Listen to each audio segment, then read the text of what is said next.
এনসিপির প্রতীক শাপলা ছাড়া অন্য কোনো অপশন নেই। নভেম্বর মাসের মধ্যে এনসিপির বাংলাদেশের প্রত্যেকটা ওয়ার্ডে কমিটি থাকবে।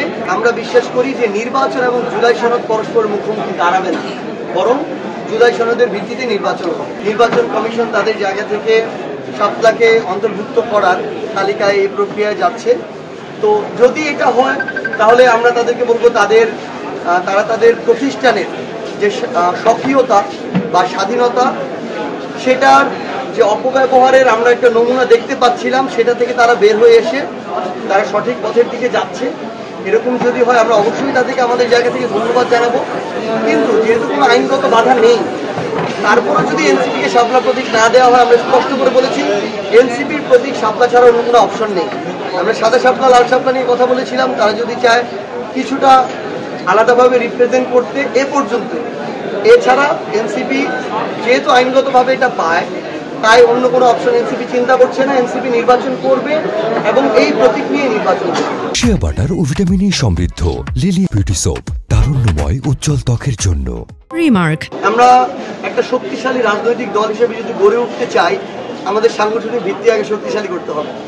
আমাদের কেন্দ্র থেকে শুরু করে একটা ইউনিয়নের ওয়ার্ড পর্যন্ত আমাদের স্ট্রং একটা কমিটি থাকতে হবে, যারা আমাদের ওই জায়গায় প্রতিনিধি এবং ভয়েস হিসেবে কাজ করবে।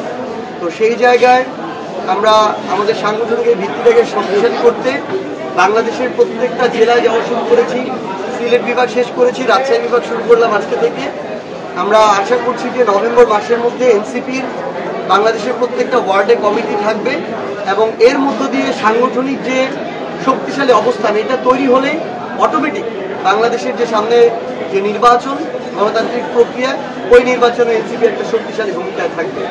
যেটা সংশ্লিষ্ট একটা প্রশ্ন করেছিলেন জুলাই সনদ এবং নির্বাচন সম্পর্কিত, দেখেন আমরা এটা চিন্তাই করি না যে জুলাই সনদ নির্বাচনের আগে বাস্তবায়ন হবে না। এটা অভ্যুত্থানের একটা অপরিহার্য ডিমান্ড, এটা পূরণ করেই পরবর্তীতে নির্বাচনের চিন্তা করতে হবে। ইতিমধ্যে সর্বশেষ ঐক্যমত্য কমিশনের যে মিটিং, সেখানে সকল রাজনৈতিক দলগুলোর মধ্যে আমরা একটা পজিটিভ আভাস পাচ্ছি। আমরা আশা করি যে জুলাই সনদ বাস্তবায়নের মধ্য দিয়ে, জুলাই সনদের আইনগত ভিত্তির মধ্য দিয়ে এবং ওই জুলাই সনদে যে গুরুত্বপূর্ণ মৌলিক সংস্কারগুলো আছে, সেগুলোর বাস্তবায়নের মধ্য দিয়ে, ওই পথের মধ্য দিয়ে আমরা আগামী নির্বাচনের দিকে যাব।